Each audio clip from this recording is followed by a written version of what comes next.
Tiene que aceptar.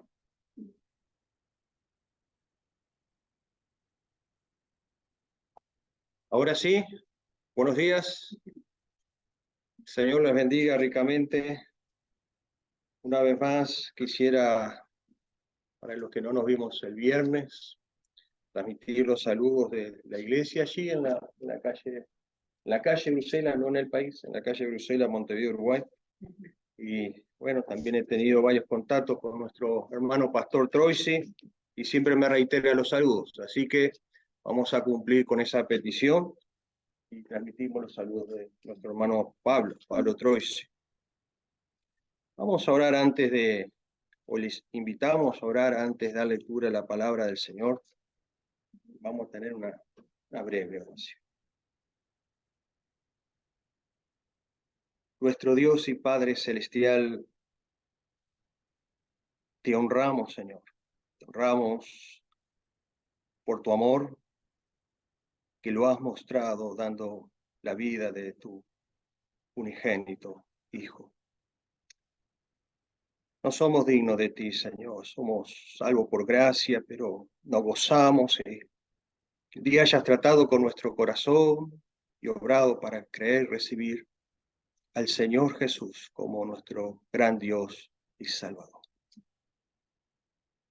¿Qué hubiera sido, Señor, de nosotros sin ti? Porque todo, Señor, todo fuera de ti es vanidad. Gracias, Señor, por tanto amor, tanta misericordia, tanta paciencia. Gracias por esta oportunidad de meditar en tu palabra y velamos a tu gracia, a tu auxilio, que el Espíritu Santo nos socorra, Señor, nos libre de todo pensamiento ajeno a ti que nos quiera perturbar. Que Cristo, sobre todas las cosas, pueda ser glorificado. Te lo rogamos, Padre Santo, agradecidos en el nombre del Señor Jesús. Amén. Quisiera invitarles a dar lectura en el libro de Josué, capítulo 1. Josué, capítulo 1. Libro de Josué, capítulo 1.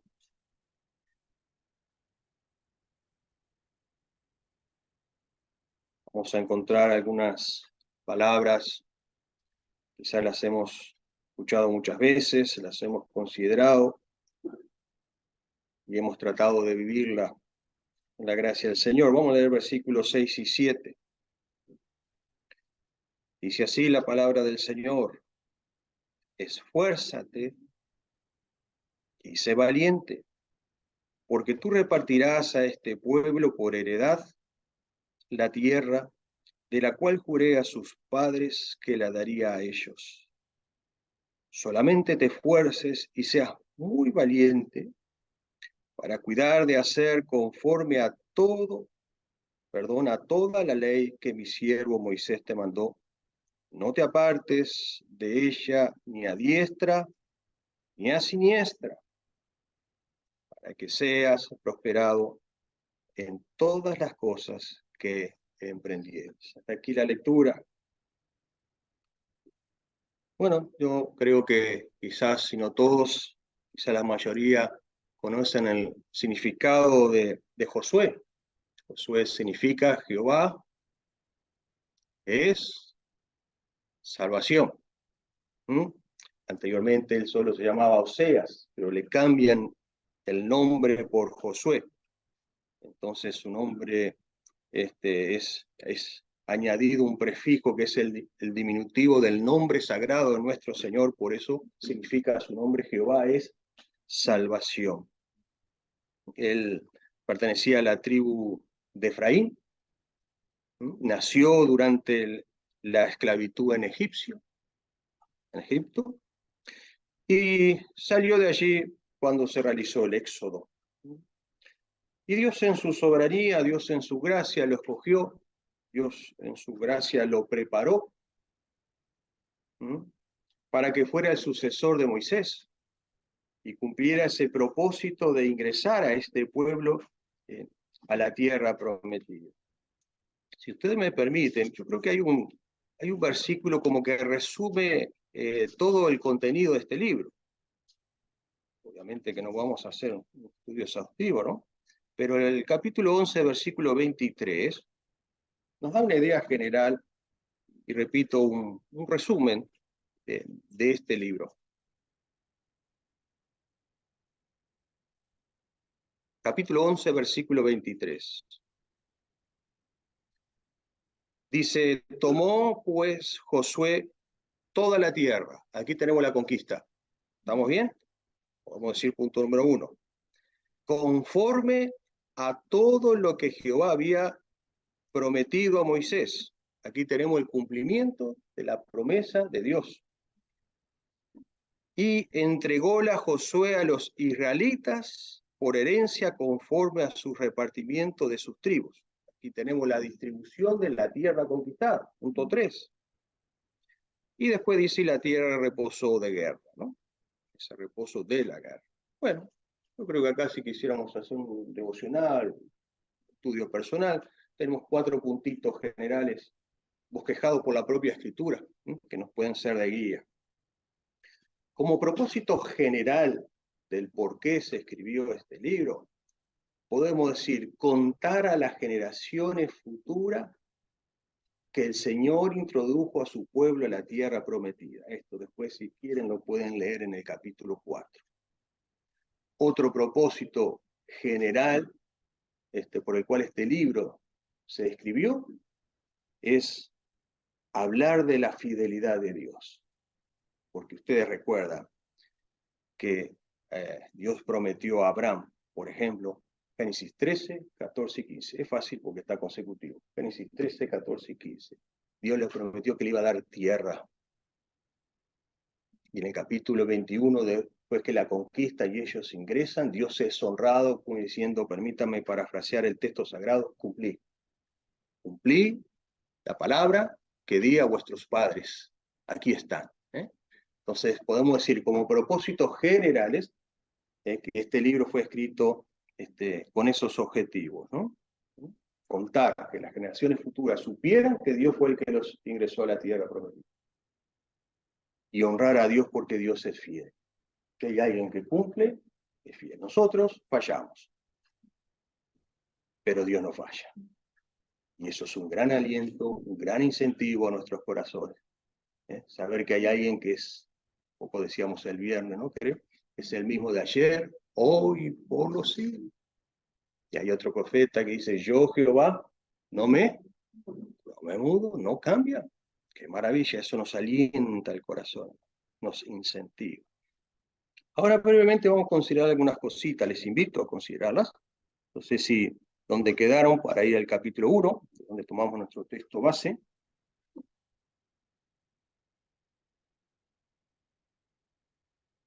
El versículo 1 dice, aconteció, después de la muerte de Moisés, siervo de Jehová, que Jehová habló a Josué, hijo de Nun, ministro de Moisés, diciendo.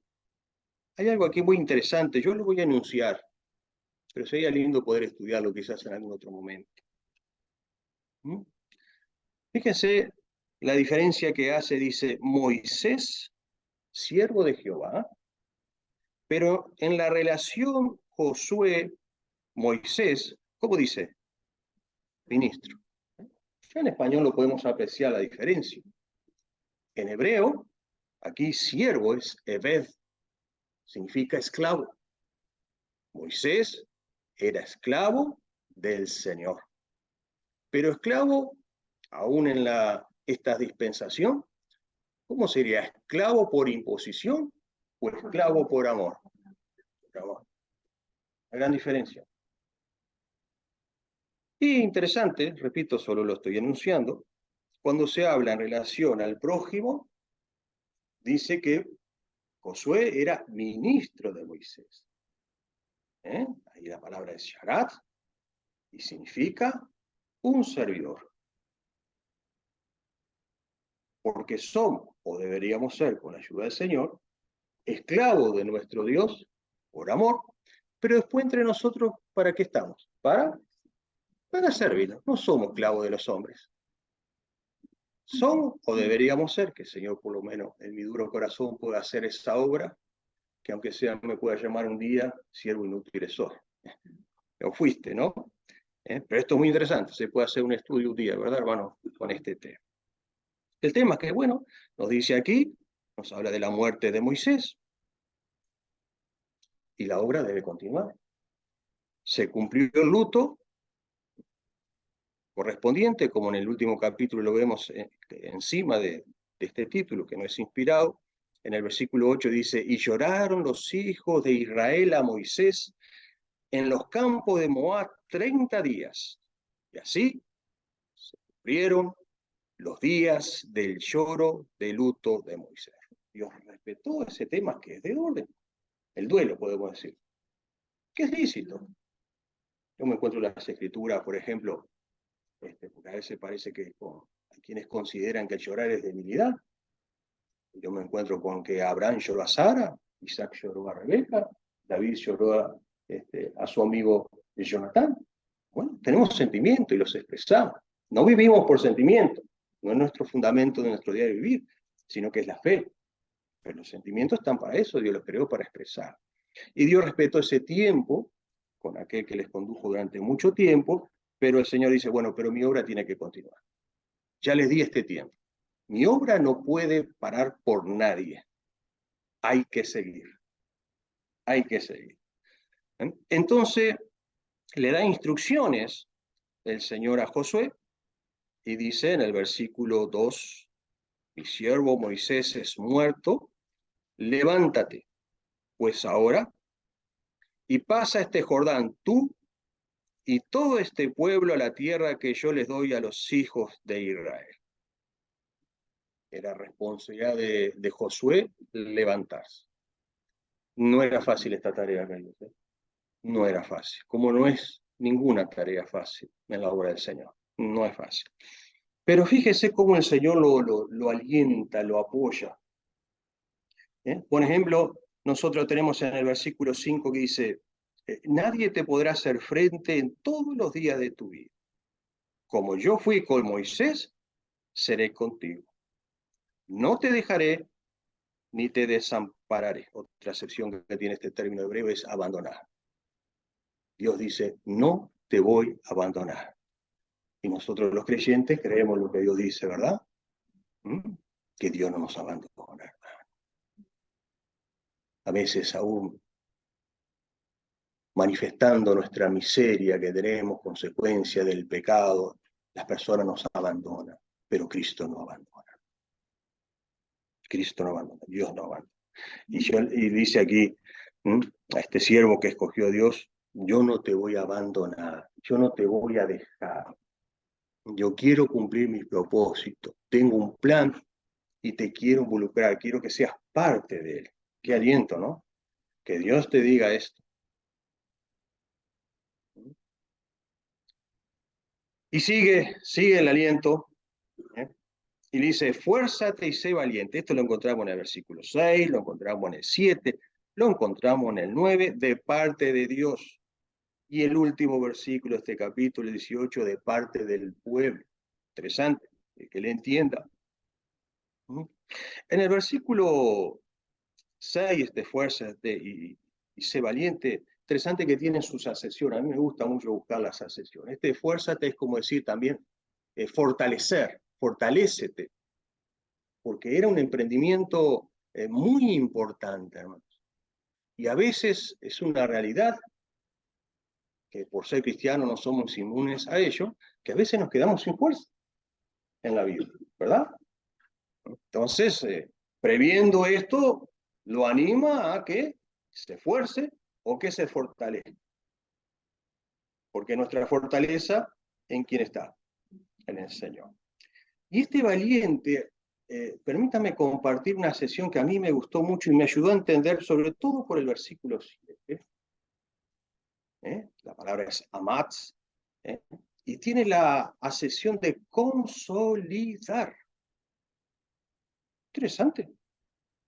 Capaz que nosotros usamos simplemente el término valiente y ese valor como para, ¿no? Llevarnos todo por delante. Pero qué interesante esa sesión, consolidar.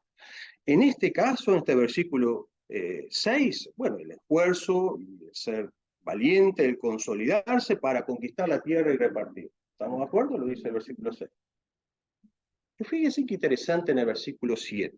¿Qué pueden observar ahí? ¿Para qué el Señor le dice que se esfuerce? Y fíjese que todavía añade este adverbio, que dice, y seas muy valiente. ¿Pero para qué en esta ocasión? Según la palabra de Dios aquí.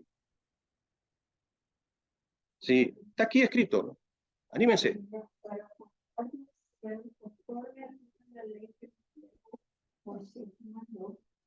No te apartes de ella ni a diestra ni a siniestra, para que seas prosperado en todas las cosas que emprendieres. Qué interesante, esforzarse y ser valiente o consolidarse para obedecer la palabra de Dios. Hermanos queridos, hay que tener en cuenta el contexto de esta situación. Este pueblo está viniendo de más de 400 años de cautiverio. ¿Qué traen de ese cautiverio? Otras culturas, otras costumbres, otros hábitos, y podemos añadir un etcétera, ¿no? 400 años no son 2 días. Entonces, el poder consolidarse en la palabra del Señor, o el ser valiente, es importante ¿para qué? Para quitar los hábitos viejos y hacer internamente por la palabra de Dios nuevos hábitos. No es fácil, queridos hermanos. No es fácil, porque tenemos una naturaleza caída que obviamente quiere quedarse con hábitos viejos.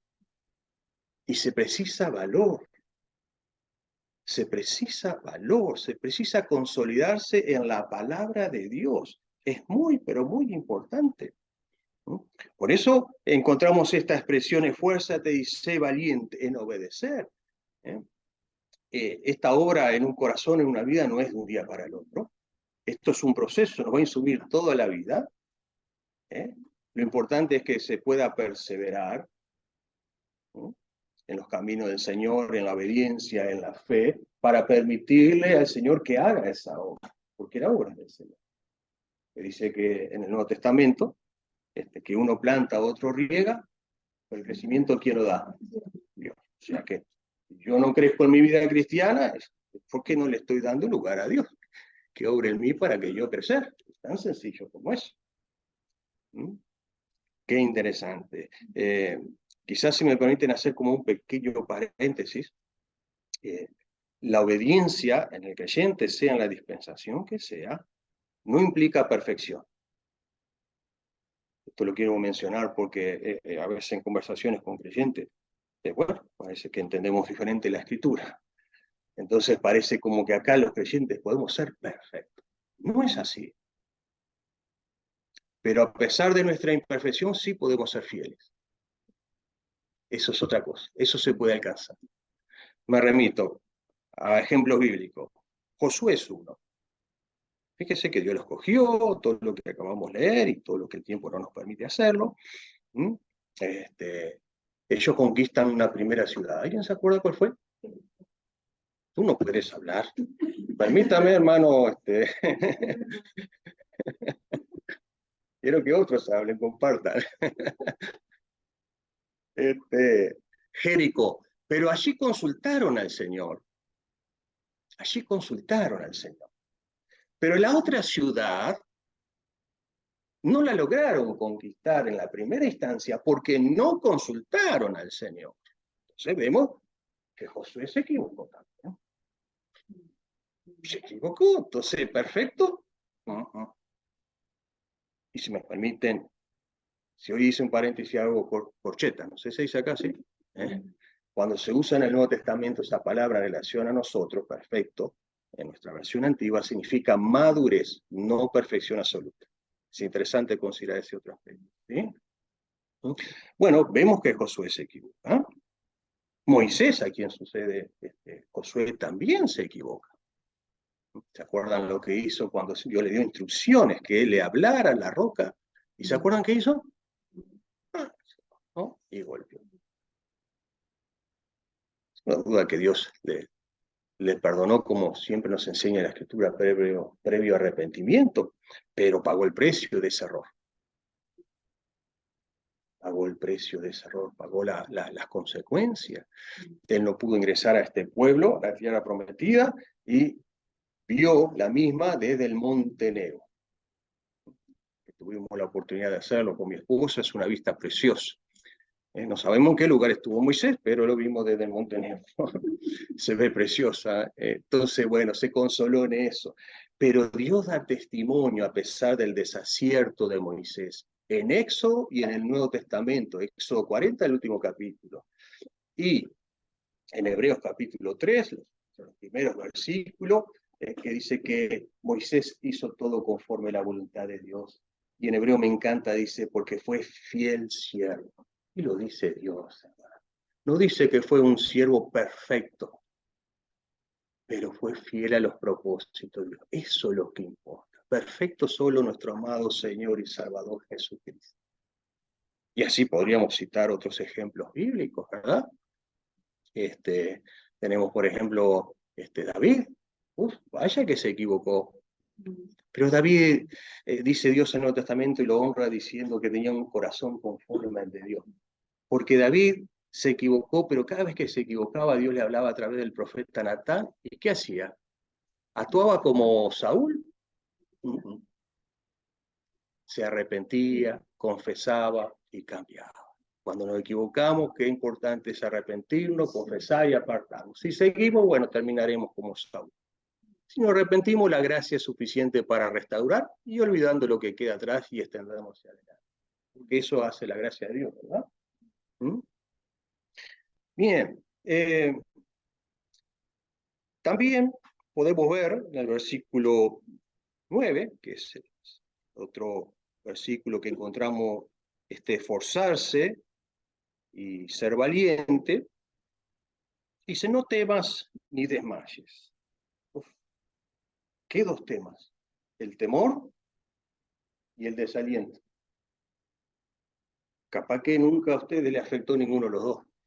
El temor y el desaliento. A veces se pueden dar situaciones que el desaliento es peor que el temor. Es tremendo. Tremendo. Porque sabía que iba a encontrar situaciones que le iban a dar al corazón temor. El salmista dice en su momento, es en el día que temo, yo en ti confío. Viene, como expresamos hoy, tenemos sentimientos, hay cosas que nos dan temor. Pero como creyente, ¿qué hacemos? Miramos al Señor. Miramos al que nos hace promesas como esta. ¿Por qué? Conjunción explicativa, ese es el porqué. Y causativa también. Porque Jehová tu Dios será contigo en donde quiera que fueres. Bueno, yo veo que en Josué, para resumirlo, 3 puntos generales con los que Dios trató en este llamado personal para llevar adelante este propósito. En el 3 veo una promesa. Yo os he entregado, como lo había dicho a Moisés, todo lugar que pisare la planta de tus pies. Importante. Promesa. En el 5 veo respaldo. No te dejaré, ni te desampararé. Y en el 7, que ya lo estuvimos considerando, la responsabilidad que tenemos cada uno con respecto a la palabra de Dios. 3 elementos importantes, ¿verdad? Promesa, lo llamó, pero dijo promesa, le dio respaldo y le dijo, tú eres responsable. Esto es responsabilidad de él. Es responsabilidad de él. De cuidar, de hacer conforme a la palabra de Dios. Bueno, esto en términos generales con respecto a Josué. Está muy lindo también poder considerar, porque esto también es muy importante en lo que hace a la obra de Dios, a los propósitos de Dios, del versículo 10 al 15, quizás un poquito extenso, porque era una obra que obviamente, que si bien Josué tenía su responsabilidad, pero no era solo, el pueblo tenía su responsabilidad. Y qué importante para llevar adelante los propósitos de Dios, la obra de Dios, de organizarse en unidad. Por lo menos algunos versículos podemos leer, ¿no? El 10 dice, y Josué mandó a los oficiales del pueblo diciendo, pasad por medio del campo y mandad al pueblo, diciendo, preveníos de comida, porque dentro de 3 días pasaréis el Jordán. Recuerden siempre, propósito, para que entréis a poseer la tierra que Jehová vuestro Dios os da para que la poseáis. Al pueblo. Es importante el organizarse en unidad. Unidad.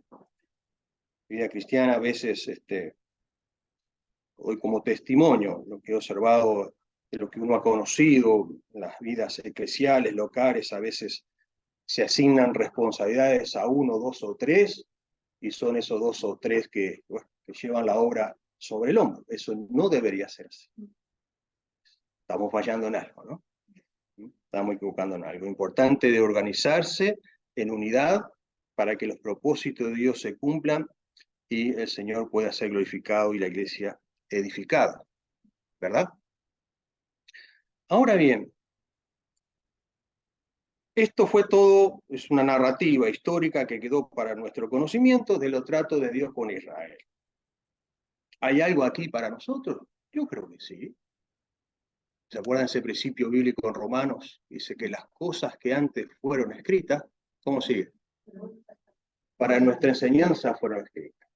Dios tiene un plan con Israel, estamos de acuerdo, pero también tiene un plan para con nosotros. ¿Qué podemos aprender como principio general aquí? Creo en mi sencillez la importancia que por fe y obediencia nosotros sigamos hoy, en primera instancia, a nuestro Josué, que es el Señor Jesús. ¿Para qué? Para que con estas características, fe y obediencia, podamos tener la bendición de, apropiándonos de sus promesas, conquistas, victorias en la vida. Y no quedarnos en el desierto. Porque 40 años en el desierto, un viaje que era de 11 días, hermano, es tristísimo. Tristísimo. Y la vida se nos va, como dice el apóstol Santiago, como un vapor. Aparece por un poco de tiempo, luego se desvanece. Miramos así, pasaron 10 años. Miramos así, 20, 30, y cuando queremos acordar se nos fue la vida. Si algo que no tenemos nosotros potestad de añadir es tiempo. Lo que pasó, pasó. Y si yo lo malgasté y lo perdí, no lo recupero. Si viví para mí egoístamente, eso será madera, heno y hojarasca. Entonces yo creo que tenemos para aprender y aplicar a nuestras vidas el ejemplo que nos deja a través de Josué. Y quería compartirles en primera epístola a los tesalonicenses, ahora vamos al Nuevo Testamento, tratando de considerar una reflexión sencilla y práctica para nosotros.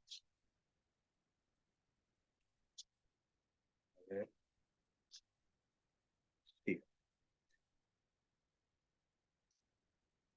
Primera epístola del apóstol Pablo a la iglesia en Tesalónica, los tesalonicenses, capítulo 1.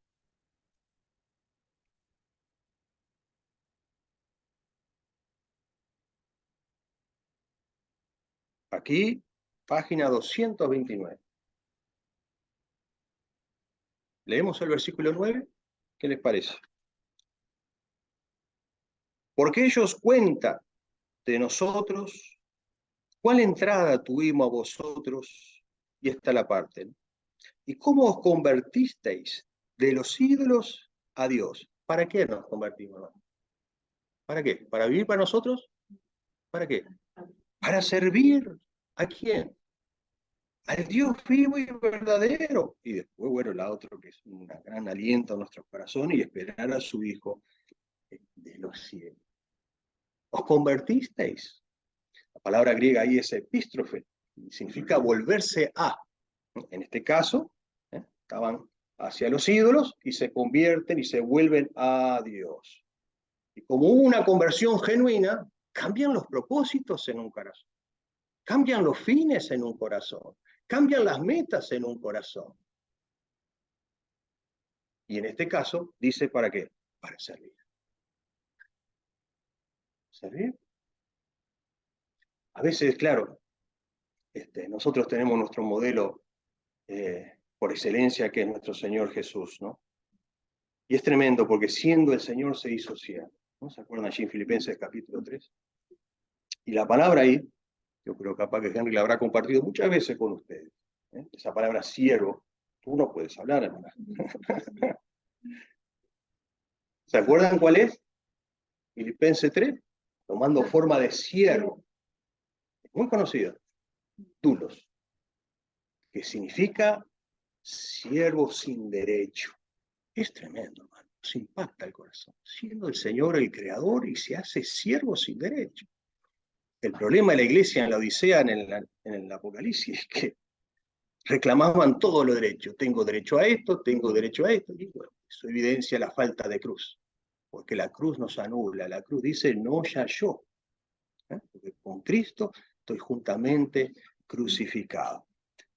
Entonces, obviamente que en esta vida tenemos compromisos, responsabilidades, obligaciones, roles que cumplir, que si no lo hacemos nosotros, nadie lo va a hacer por nosotros, ¿verdad?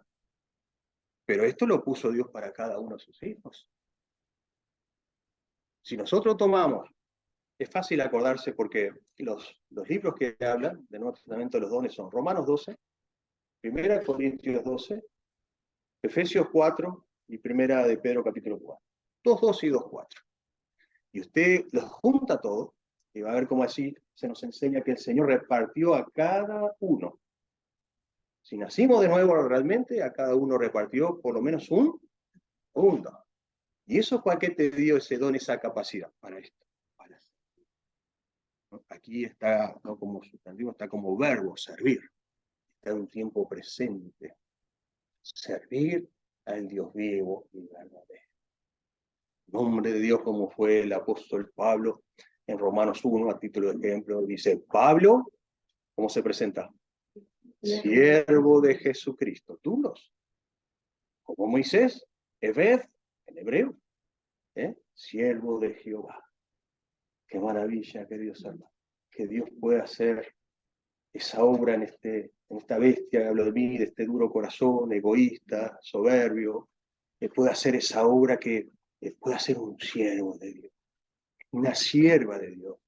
Me viene en la memoria, porque eso a veces me sucede, la experiencia de María, cuando Dios quiere usar su vientre para formar el cuerpo de su amado Hijo. Era una situación muy difícil. Le costaba la vida aparecer de encargue sin haber consumado el matrimonio. La apedreaban, hermanos. La apedreaban. ¿Se acuerdan la actitud que tuvo su comprometido? ¿Se quería? Se quería ir. Yo tuve que salir al encuentro. Tranquilo.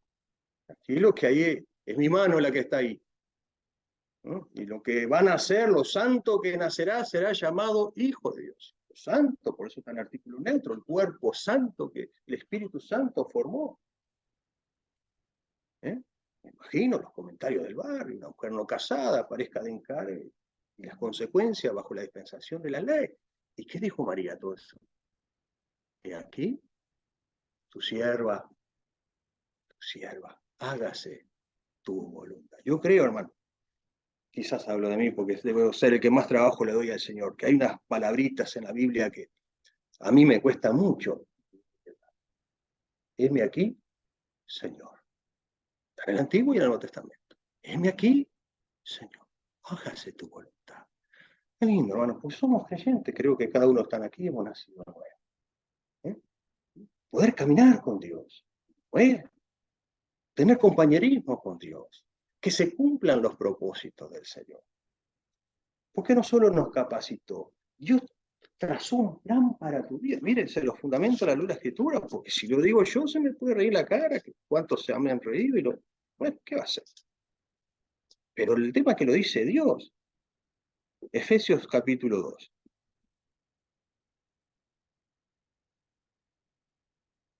Efesios capítulo 2.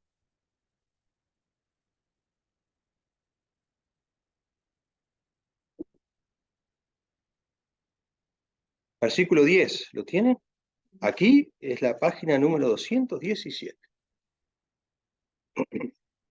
Porque somos hechuras suyas, criados en Cristo Jesús para buenas obras, las cuales el seminario teológico preparó, las cuales el pastor preparó, las cuales el misionero preparó. ¿Dice así, Leti?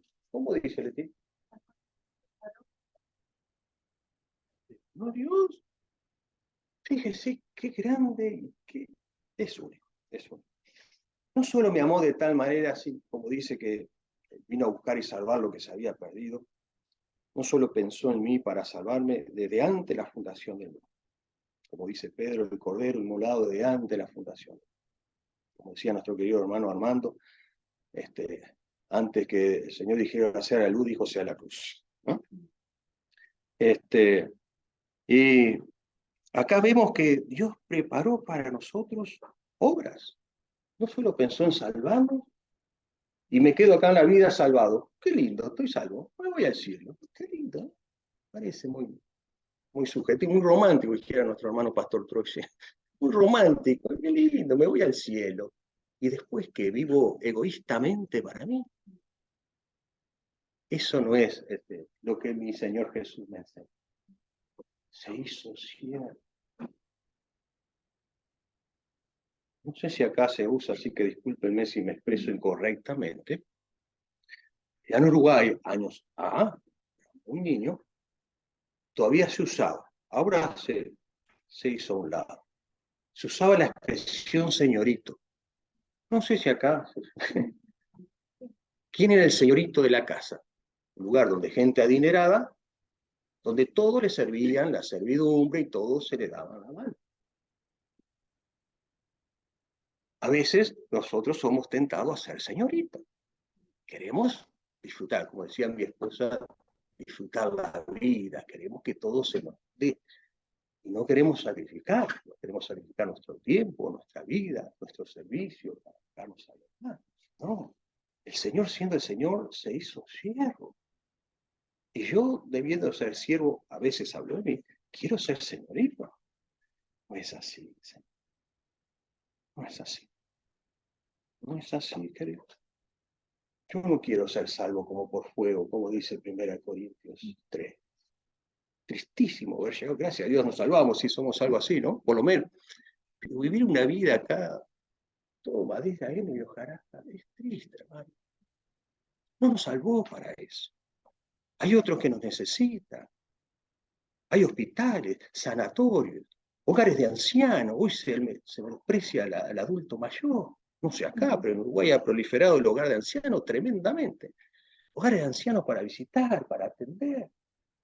No, pero yo no soy pastor, no soy misionero. ¿Y quién dijo eso? Miren esto, miren esto. A ver, si alguno, porque yo estoy aprendiendo, no sé, capaz que me equivoco, corríjame ahora, por favor, así ya. Si estoy equivocado, corrijo esto. En la primera epístola a Tesalonicenses, capítulo 5, versículo 11. 1 Corintios 5, 11. Fíjese lo que dice. ¿Alguien se anima a leerlo? Sí. Por lo cual, consolaos los unos a los otros y edificaos los unos a los otros, así como lo hacéis. O sea que no es algo limitado al pastor o al misionero, porque si no dice consolar los unos a los otros, tú lo puedes hacer. Edificar los unos a los otros, tú lo puedes hacer. Mire, no sé si le ha sucedido a veces hablando con los creyentes, uno ha tenido esa experiencia que nos ha dicho, no sé qué hacer en la iglesia del Señor. Tristísimo no saber qué hacer en la iglesia del Señor. Se ve que, bueno, no se escudriña la Escritura. Porque si usted toma los unos a los otros, en el griego es una sola palabra, es alelón, los unos a los otros, usted lo toma en el Nuevo Testamento y va a ver la cantidad de cosas que los unos a los otros tenemos que hacer. Y ahí va a encontrar cantidad de cosas para hacer. Como también lo que no debemos hacer los unos a los otros también están, ¿no? Están las dos. Pero para hacer, ¿no? Como esta, consolados los unos a los otros. Estoy orando por ti, hermano. ¿Y por qué no va y le lleva el consuelo de Dios? Porque dice que nosotros somos consolados. ¿Para qué, hermano misionero? ¿Para qué somos consolados? Dice en Corintios. Para que nosotros podamos consolar. ¿Nunca fue consolado de Dios usted? ¿Nunca? Porque si lo fue, lo experimentó para que usted pueda consolar. Entonces, ¿esto es para usted? ¿Para consolar a otro? No, pero estoy orando. Es la más fácil, porque nos quedamos en casa. Esa es re cómoda, hermano. Re cómoda. Sacrificar tiempo. Y así hay un montón de cosas para hacer, hermano.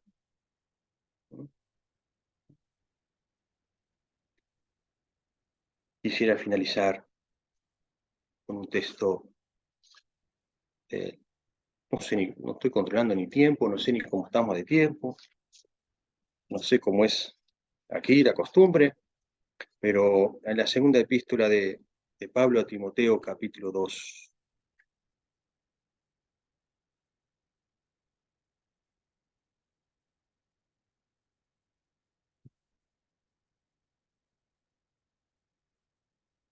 Qué hermosas palabras, como toda la palabra del Señor, pero en este caso, en el capítulo 2 de segunda epístola de Timoteo, versículo 1, se dirige a Timoteo para el fin o propósito por el cual se lo escribe, pero para nosotros en lo que cada uno tendríamos que hacer. Pues tú, hijo mío, esfuérzate. ¿En qué?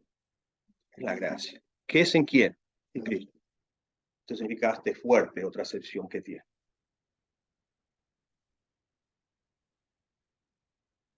¿Qué le dijo a Josué varias veces?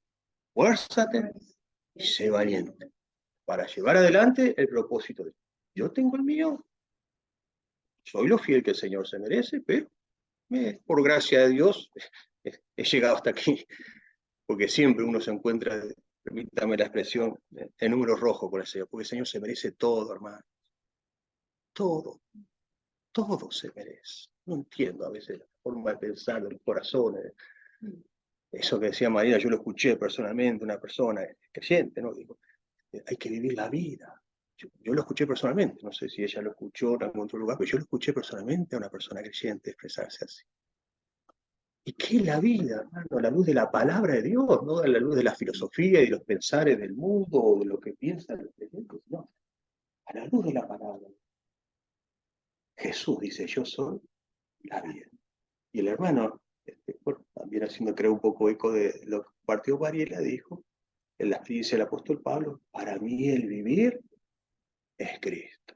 A veces, tristemente, creyentes nos han llamado fanáticos, hermano, extremistas, todos los domingos, todos los jueves, todos los sábados, reunión, reunión. Yo me alegré con lo que decían a la casa de Jehová. Yo no puedo vivir sin congregarme. Todos días disfruté, pero desesperado por dentro. Necesito congregarme, necesito. Está en el ADN espiritual. Lo necesito. Es parte de la vida. Entonces, queridos hermanos, termino con esta reflexión a la luz de este texto. Nuestra vida es Cristo y no perdemos el tiempo. No perdemos el tiempo. Todo lo hacemos para el Señor. Un día nos va a recompensar, aunque aquí no se valore, no se aprecie. A veces se vive de la experiencia como el Señor Jesús lo dijo, y Él lo expresó del mismo. A veces no hay profeta en su tierra y en su parentela. Siempre hay desconformidad, siempre hay queja, siempre hay crítica. Pero si tú sirves al Señor de corazón, Él lo ve. Él lo ve y eso es lo que importa. Él te va a recompensar. Nos desanimamos, desmayamos, vienen temores. Bueno, esforcémonos en la gracia. No puedo más, estoy desanimado, no tengo más fuerza. No es un simple eslogan. Es lo que encontramos en la palabra porque el Señor le dijo. No temas ni desmayes, ¿por qué? Porque yo estoy contigo. Entonces estoy haciendo eco de lo que Dios dice, hermano. Porque nos quedamos sin fuerza a veces, ¿verdad, hermano? ¿Usted nunca se quedó sin fuerza? ¿Usted, hermana querida, se quedó sin fuerza? Yo no las puedo contar ya. no las puedo contar. ¿Y a quién vengo? Señor, no puedo más, no tengo más fuerza. Dame más fuerza. Y me esfuerzo en esto. Gracia es una palabra que me encanta. Es una palabra que me encanta. Gracia. ¿Qué es gracia? ¿Sí me puede dar el concepto sencillo? No. Sí, estamos afuera, somos dos turnos.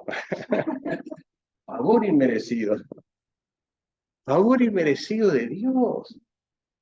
Ya sabía lo que éramos cuando nos vino a buscar. Ya sabía de nuestras flaquezas, de nuestros fracasos. ¿Usted cree que no sabía que Josué para ir a conquistar Jai no lo iba a consultar? Lo sabía. ¿Usted piensa que no sabía que Moisés iba a enojar y iba a golpear la roca en vez de hablarle? Lo sabía. ¿O no, hermano? ¿No lo sabe Dios todo? ¿Y por qué lo llamó? Por gracia, por gracia. Hermano, refugiémonos en la gracia de Cristo.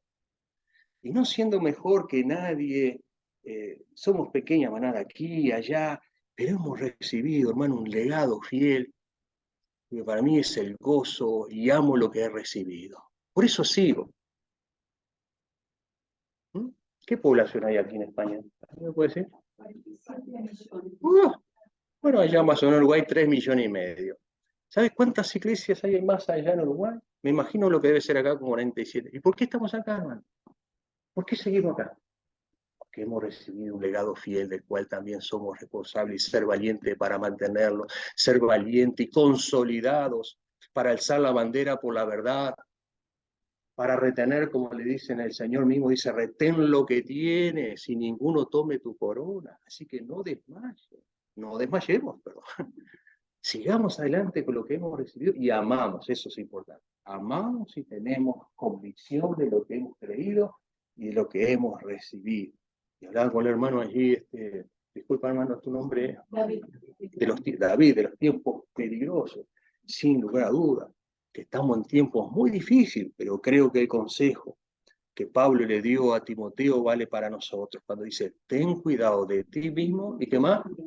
Y de la doctrina. Otro tema tan menospreciado. Parece que era todo lo mismo y todo lo mismo. No, porque no se entendió nada, no se comprendió nada. Esa es la tristeza. Pero ten cuidado de ti mismo y de la doctrina. Es lo que hablábamos, ¿no, hermano? ¿Mm? Así que forcémonos en la gracia, hermano. No desmayen. Supongo que aquí hay necesidades como hay allá también. A veces parece que estamos solos. A veces nos menosprecian, nos critican, nos juzgan. Pero no estamos solos. ¿Sabe por qué? Porque en y con nosotros está el dueño de la iglesia. Dice que la amó, dice en Efesios, la amó y se entregó por ella. Vamos al libro de los Hechos, dice, la iglesia del Señor que compró con su sangre.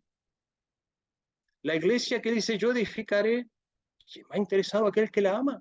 Yo lo desprecio capaz, pero Cristo la ama. Eso es lo que debemos mirar. A Cristo. A Cristo. Y no desmayar. Forcémonos en la gracia que es el Cristo Jesús, Señor. Amén. Dios les bendiga ricamente.